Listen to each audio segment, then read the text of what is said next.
So I just want to tell you, when you get together in a group like this and you have a collective vision, amazing things happen. It was in June of this year that we got together as an Adventure in Spirit leadership team and decided the theme for this Adventure in Spirit 2015. And there wasn't any doubt. We all just said, step into joy. It just came. It was time where people need joy. And we said, yes. And then the love and the intention and the work that transpired after that to create the curriculum, to get the home study groups, to get the facilitators, to prepare our decorations, to prepare the banquet. There's been a lot of deep love and intention given for this Adventure in Spirit. And when there's that much intention and love, it calls us to transform. So this is the last formal Sunday of our Adventure in Spirit, the 5-week program. As I said, next week is our celebration time. But I want you to really check, where are you in feeling that you've stepped into joy? Possibly you've stepped into something else.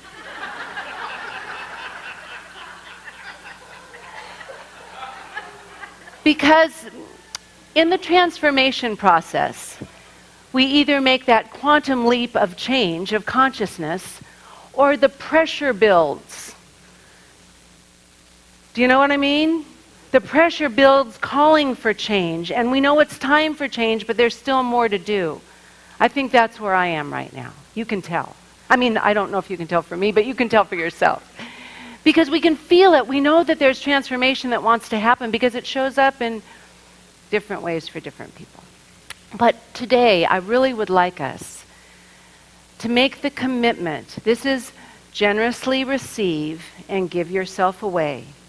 Because in this circle of life, we can't give what we don't have. We know that. We also know that God is all there is, and God is love. And love is the self-givingness of spirit. So there's love all around us. But we have the choice whether we choose to use it or not. The gifts are always given. But if there is no one to receive the gifts, I want you to imagine that big bowl of candy that we got together for our trick-or-treaters. What if no one showed up? We'd have a lot of candy to eat. What's the gift without the giver? So today, I want us to truly be open to being receivers of all that's already been given to us. It's a mindset. You see, receiving is all about where your mind is. It's a mental activity. It's a choice we make. And the power we have when we say change your thinking, change your life, we have the power in our mind to choose whether we're going to receive or not. So this morning is about really thinking about where we're setting our minds. Are we setting our mind, and there's really only two emotions as we know, there's either fear or faith. Are we setting our mind on fear and limitation and lack? Are we setting it on faith and abundance and joy and goodness and infinite possibilities and lessons and whatever is all packaged in that? We choose. So today is our final Sunday of this adventure, Step into Spirit. I'm going to really call us to make a mental check on where we are because we have the power and the ability to make great change and transformation in our life. So if we aren't really feeling like we've stepped into joy after we've gotten a bigger God, forgiven ourselves and others, loved ourselves madly, want what we wanted, and surrendered, if we're not feeling it, it means we're still holding on to something. So I'm going to talk to you about a few things that keep us on the fear side and not the faith side, that keep us limited. Now, one of the biggest deterrents from generously receiving is a sense of entitlement. Oh, you know those people, right? That feel entitled and life owes them something. It could be a selfish teenager that has been either spoiled too much or given too much or thinks the world sees things out there and does whatever it is. It could be that.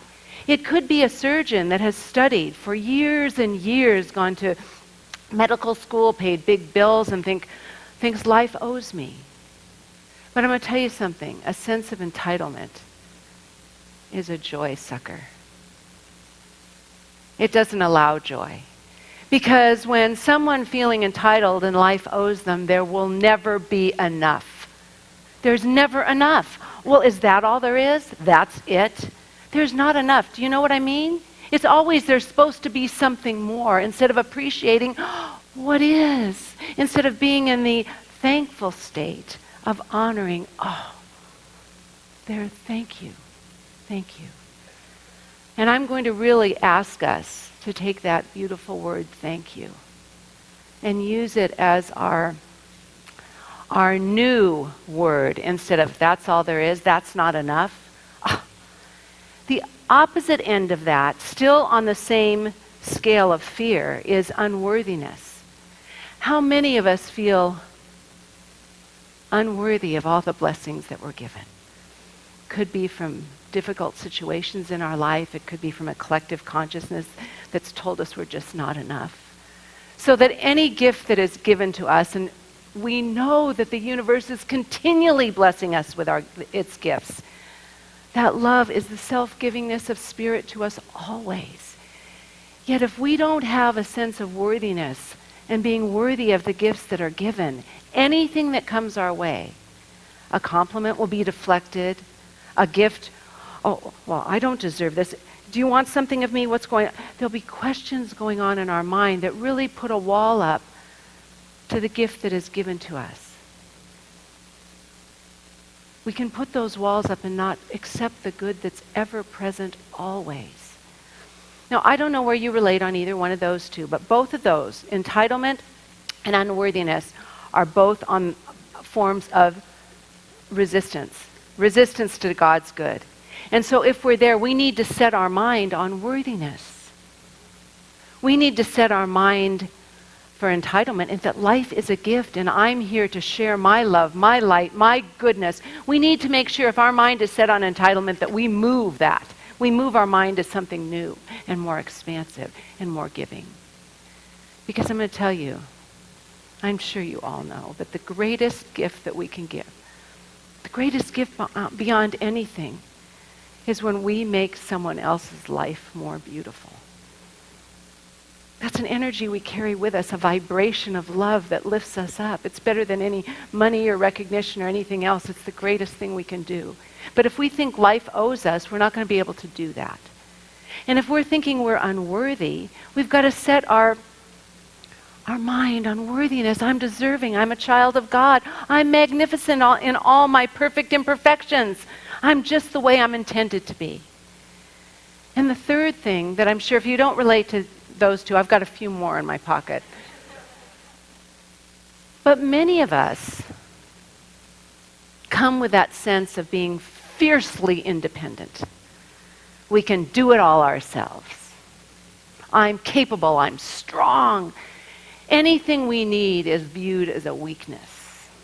Vulnerability, we don't want that. We want to look strong. We want to look, powerful. I can handle it all. But when we do that, we absolutely deny someone else the ability to give and share their love. It reminded me of a situation in my life where there was quite an abundant woman, and she was very kind to me and Kirk, and took us places and did things beautiful. We had wonderful experiences, and we were invited over there, and I got a beautiful gift. And I spent more money than I really should have, but I wanted to. And it wasn't out of wanting to look good, but it's because I was in such gratitude and thankfulness. I was so in love with just all the generosity and kindness that had been given. We come to the door, and there's a beautiful plant from Gelson's that had all the little decorations in it. And I was so proud. It was so pretty. And I bring it in, and the response was, I don't have room for that. This was a big house. And I got really sad, but not for me. I wasn't sad for me. I know the plant went over in a little corner in the kitchen, and I figured the person that cleans the house would get it, and it would be a great gift. That was okay. I was really sad that someone could not accept the love and appreciation that I had. I was sad for them because it was so sincere and so real, and it has stuck with me in that respect that we cannot deny someone the opportunity to give a gift of love.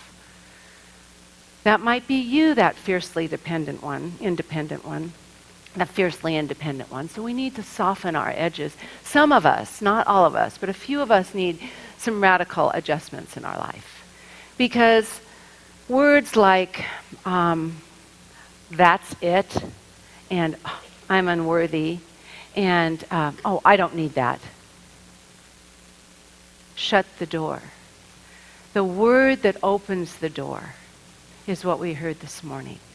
The word I asked you to make more prevalent in your heart and mind, and that's the word, thank you. Thank you. Now, I'm not saying all the gifts are going to be given the way we expect them. And that's another thing. Some of it, so if you have your mindset on fiercely independent, get over it. Okay. Some of us set our mind on, I'm open to receive, but I expect it a certain way. And I expect it from a certain person. And it's usually someone in our family. And so if we put all the expectations on a certain person, can you imagine how trapped that person feels to have to be the source of your goodness and your happiness? Ooh, not good at all. It's not good if we trap somebody in that. So I'm going to ask you right now, in this minute, to just think of where you're trapping certain people. Well, I tell you a story that we've all heard, but it's still cute, and we all laugh anyway because it's funny. I hope. But while I'm telling you the story, you start untrapping people. And the story is about a little town that is hit by a terrible storm. And the officials say, there's going to be a flood. You need to evacuate. So people start leaving, but a very, very faithful, devout Christian said, I know my God. And if there is a problem, a challenge, a tragedy, my God will send a miracle and save me. So as a car drove by and said, hey, we have room in our car, come on. No, you can take someone else. God's going to save me. So the flood raises up and starts flooding the living room, and a little canoe comes by and says, come on in, we're leaving town. No, save someone else. God's going to save me. And the flood continues to rise until it covers up the living room, and he has to go to the second story. And a motorboat comes by, a police boat comes by, and says, come on, we're coming to get you. He said, no, get someone else. Blub, blub, blub, not yet. But then he gets to the roof, and sure enough, they're all trying to help, and the helicopter comes and is ready to put the rope down, and he goes, nope, it's okay, I'm okay, go get someone else. God's going to save me. So sure enough, the flood comes, washes the man away, he drowns, and goes up to heaven. And he sees God, and he says, God, why didn't you save me? I have faith in you, and you weren't there. And God says, I sent you a warning, I sent you a car, I sent you a canoe, I sent you a motorboat, I sent you a helicopter. How much more did you want? Aren't we there sometimes? First service thought it was much funnier, but anyway, it's a funny story. And we've all heard it, and it's fun. It's still funny because we all get there. We expect our good to be packaged in a certain way, and when it isn't like that, we turn our back on it. So today is about understanding that God continually, Spirit, universal intelligence, is continually giving the gifts. The Bible, Ernest Holmes, the law of attraction tells us, ask and it is given. Knock and the door shall be opened. Seek and ye shall find. But we've got to do our part. If it's given to us, we have to open the gift. If the door is open, we got to go through it. If we find it, we got to pick it up and say thank you for it. We have a responsibility. You see, we are either attracting or repelling life all the time because we're like little magnetic vibrational sources. And the law of attraction is working for us in so many ways. So if we're always thinking we're unworthy, we're going to have situations that we can, see, I am unworthy. If we feel entitled, we're never going to have enough because all the situations will come to us.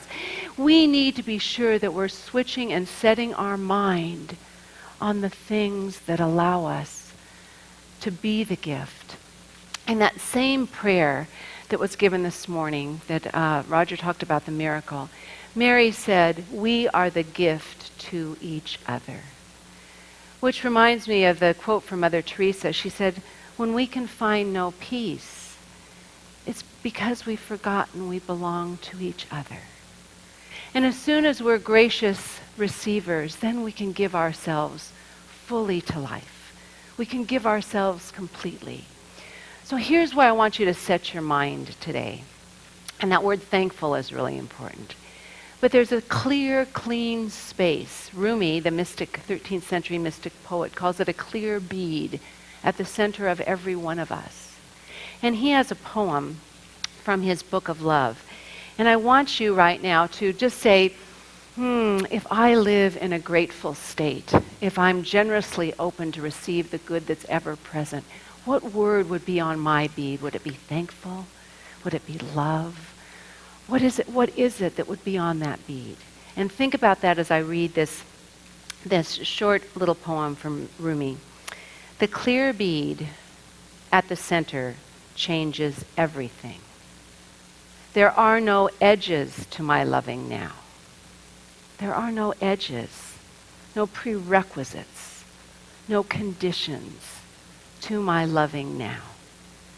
You've heard it said there's a window that opens from one mind to another, from one heart to another. You heard there's that window that opens. We can open it from one to another. Yet, if there's no wall at all, there's no need for fitting of a window or a latch. So our beautiful responsibility is to set our mind on love, unconditional love that is beyond the walls and the doors. Beyond that, set our mind there. Set our mind on spirit that's continually conspiring and working for our good, continually working for our good. There is a line from the book we've been using for Adventure in Spirit, and I changed it a little bit. It said, the question was, I can't remember the question here. I don't know where it was, but it's somewhere in here. Oh, God, please show me I am loved. Well, that can be taken in several ways. It can be a challenge. God, show me I'm loved. Let me prove that I'm unworthy. Or but I said, God, show me I'm loved. And I put that on, and I went outside, and I could feel the warmth of the sun on my shoulders, and I felt so loved. It made me see with different eyes. So I said, God, show me I'm loved. Show me I'm so loved. Show me I'm always loved so I can love another. So that's a thought. God, just show me I'm loved. Change my awareness so I can see the love that's present all the time. I want to close with another quote from our beautiful 13th century mystic Rumi, because the mystics have got it going on. They get it. They live with their mind set on spirit. They live up there, and they see as the observer of life and recognize that everything is a gift. Everything is a gift from heaven, a gift from God. Everything. They don't judge by appearances. They know the deeper truth, that everything is that gift. And so I want to close with this short poem, and then you're going to end this part of the service with me. How did the rose ever open its heart? How did the rose ever open its heart and give to this world all its beauty? And give to this world all its beauty. It felt the encouragement of light. It felt the encouragement of light against its being. That's God's love. That's infinite good. It felt that encouragement of light against its being. Otherwise, we all remain too frightened. Otherwise, if we don't feel that, we all remain too frightened. So wherever you had your mind set, we're going to set it somewhere else. Gretchen, will you help me? Thank you. Will you all help me? Get on your feet. We're going to do our congregational song now. And it's about really, I want you to actively participate in this. So wherever you felt limited or low or down, you're putting your mind up in the place that's infinitely, forever filled with the vibration of goodness and possibility.